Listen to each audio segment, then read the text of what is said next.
maka malaikat maut turun ke sini. Makanya ketika sakaratul maut sudah datang, maka yang baca Quran hentikan. Kenapa? Oh, memang gitu ya. Jangan semakin kenceng. Ayo Pak, insya Allah Pak, gitu.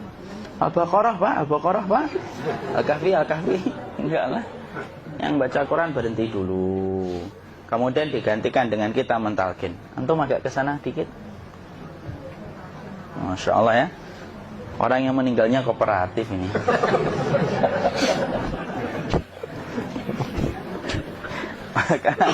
maka agak ke sini ya. Maka disunahkan kita untuk mentalkinnya. Nanti ketika mentalkin jangan terlalu sering, jangan terlalu membebani. Jangan terlalu sering itu la ilaha illallah, la ilaha illallah. Tidak gitulah. Berat nanti dia ngerasakan. Di situ Imam Qurtubi juga menyampaikan, jangan terlalu sering karena itu memberatkan dadanya. Jadi ketika mentalkin, saya sampaikan, boleh diganti atau enggak Ustaz? Enggaklah, talkin itu ibadah. Ibadah itu tauqifiyah. Tauqifiyah itu enggak usah diganti. Karena Rasulullah mengatakan, lakinu ala mautakum la ilaha illallah. Talkin orang yang meninggal di antara kalian dengan la ilaha illallah. Enggak usah diganti Allah Ustaz yang lebih singkat, lebih pendek. Enggak usah. Subhanallah Ustaz, enggak usah. Kenapa? Karena talqin sudah ditetapkan ucapannya oleh Nabi, begitulah kita mencontohnya. Jadi tidak usah diganti. Cara mentalqin, jadi kalau keadaan sudah tenang, tolong kalau sudah sakaratul maut jangan ditinggalkan. Karena sesungguhnya pertempuran setan itu pada detik-detik kematian semacam ini. Dan betul-betul berusaha untuk menjadikan dia murtad. Nanti makanya di situ di buku nanti dibahas kan, pertempuran setan itu sampai detik-detik orang mau mati itu sudah ayo kufur, murtad aja tuh, kamu sakit kan? Nah, itu kayak gitu. Makanya jangan ditinggal. Capek gitu kok nggak meninggal gitu ya. Udah gantian mas. Dan jangan kemudian meninggalkannya. Mangkat dulu gitu. Udahlah, janganlah. Terus ditampingi terus. Kalau bisa ya sudahlah, berikan waktunya kita untuk sementara waktu itu betul-betul berkhidmah kepada orang yang kita cintai terakhir kalinya. Cara kita kemudian mentalkin adalah, yaitu adalah di sebelah kanannya la ilaha illallah. Biarkan dia mencerna dulu, tidak usah buru-buru kemudian kita langsung nimpali lagi. Dia mencerna dulu sembari kita doakan, peluk, ya Allah dimudahkan gitu. Kalau ada orang yang bisa ngucapin la ilaha illallah itu siapa yang memberikan itu Ustaz? Yang memberikan kekuatan Allah Pak. Karena ngomong aduh aja sudah tidak mampu.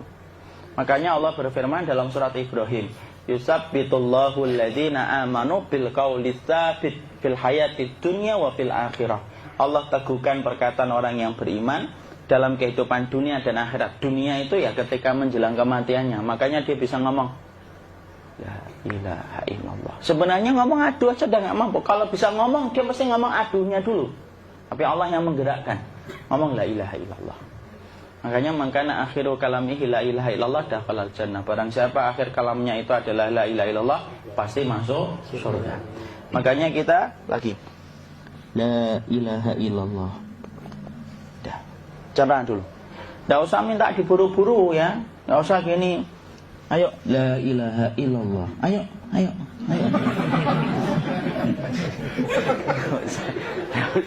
Enggak usah gitu. Ya, biarkan dia pelan-pelan gitu. Ayo tapak, ya Allah capek saya Pak. Enggak usah gitu. Dia ucapkan la ilaha illallah. Kemudian dia mencerna.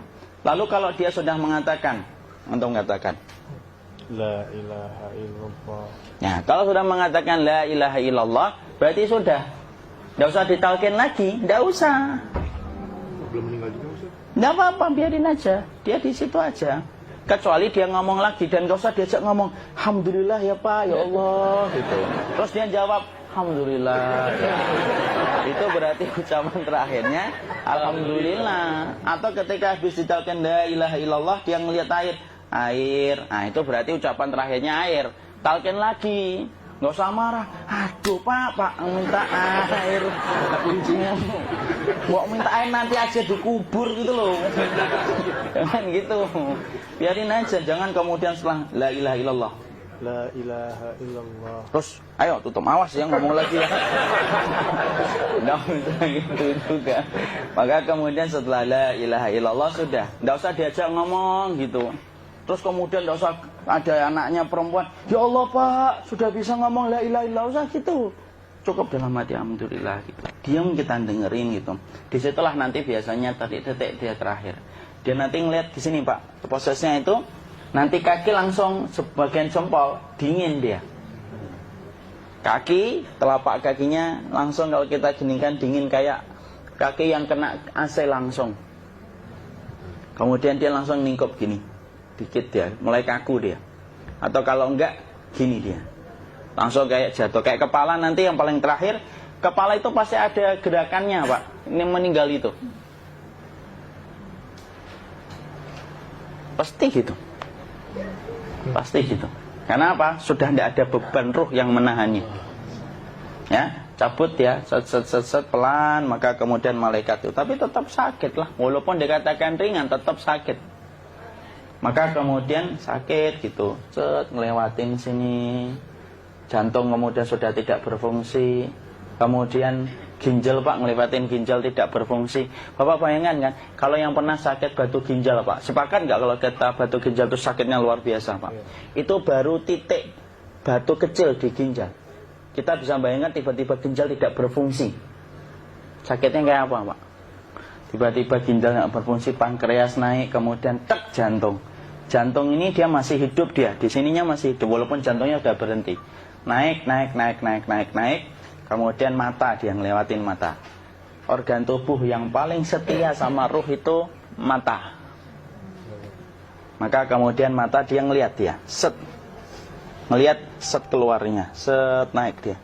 Ya dilihat ini sama dia. Makanya Rasulullah mengatakan innar ruha idza qubida tabi'ahul basar. Ruh itu kalau dicabut, mata itu ngikutin kemana perjalanan ruh itu. Makanya ada yang meninggalnya gini. Ya itu bukan tanda su'ul khatimah. Itu tanda fitrahnya mata ngikutin ruh. Atau kemudian bukanya sedikit. Ada yang kayak senyum Pak. Ada yang kesini yang keringetan. Nah itu tanda husnul khatimah. Ada yang senyum. Jadi sakitnya setelah selesai itu plong gitu. Makanya kemudian ada yang tersenyum. Maka itu tanda. Kalau kita ngelihat orang yang membuka mata kayak gini, tidak usah takut. Cepat-cepat kemudian kita nanti tutup. Biasanya kalau terlalu lama, itulah yang menjadikan ini tidak bisa ditutup. Makanya harus pakai kapas akhirnya. Karena apa? Karena pas meninggal nggak langsung ditutup. Biasanya karena perawat takut, dokternya juga nggak tahu itu, dibiarin itu. Makanya ada beberapa mata yang ditutup pakai tensoplas kan? Sebenarnya kalau langsung bisa nutup dia, fitrahnya nutup mata itu. Jadi kemudian kita baca Allahumma fillahu warhamhu wa'afihi wa'fu'an wa ta bismillah wassalatu wassalamu ala rasulillah, tutup. Bismillah. Tidak usah takut. Kecuali buka lagi ya, ini baru kita kabur bareng. Kalau buka lagi Pak, Insya Allah Pak, ya Allah ya kita kabur bareng-bareng Pak. Diusap Pak, diusap gini. Ini enggak disenggol gini enggak. Begini kan, sudah meninggal dunia. Tangan boleh begini, boleh diluruskan, tidak ada ketentuannya. Boleh gini, boleh kemudian lurus. Tidak usah disalahin kalau ada yang lurus. Lu itu tangannya gimana sih? Posisikan kayak sholat. Tidak ada perintah kayak gitu. Jadi kemudian dikondisikan saja. Terus maka kemudian dipijit-pijit, akiknya dikeluarin. Kemudian jamnya dilepas, gigi palsunya dilepas kalau ada. Ya. Kemudian apa setelah itu? Coba buku.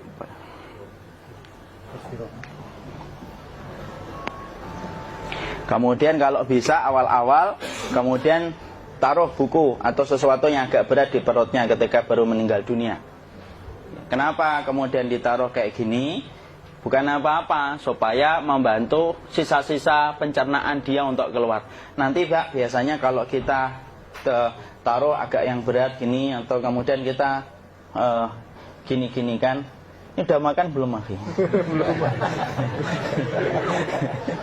Udah makan belum makan kok udah gede ya? Maka pencet-pencet kayak gini, biasanya nanti ketika dimandikan, nah pas dimandikan diginikan saja. Aduh. Nah ini dia sudah keluar di belakang, dia gini. Terus nanti keluar dia. Nah ini keluar langsung di belakangnya.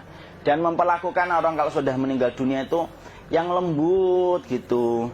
Kenapa? Inna kasra admil mayyiti kakasri admil hayyi. Mematahkan tulangnya ketika orang sudah meninggal dunia itu lebih dia rasakan sakit ketika mati daripada ketika masih hidup.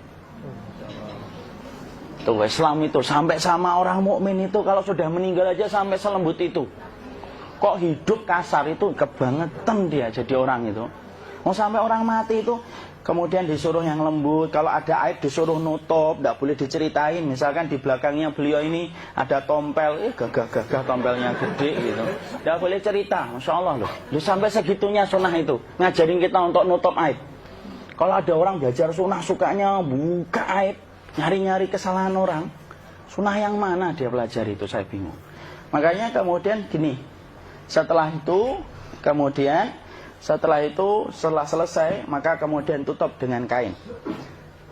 Maaf ya, ya. Ya. Nanti kalau nggak kuat napas ngomong ya. Maka ditutup kayak gini, ditempatkan kemudian jangan di tanah tapi di atas dipan. Karena apa? Syekh Abu Malik Kamal Said Salim dalam Sahih Fikih Sunnah menyampaikan supaya tidak cepat busuk. Dia taruh di atas. Kemudian ditutup pakai kain apa saja, ya, sembari nanti kita mempersiapkan tempat mandinya, tempat kafannya dan yang lain sebagainya. Maka kemudian kalau ada yang datang boleh dibuka. Kemudian kita mencium ininya apa? Kemudian keningnya.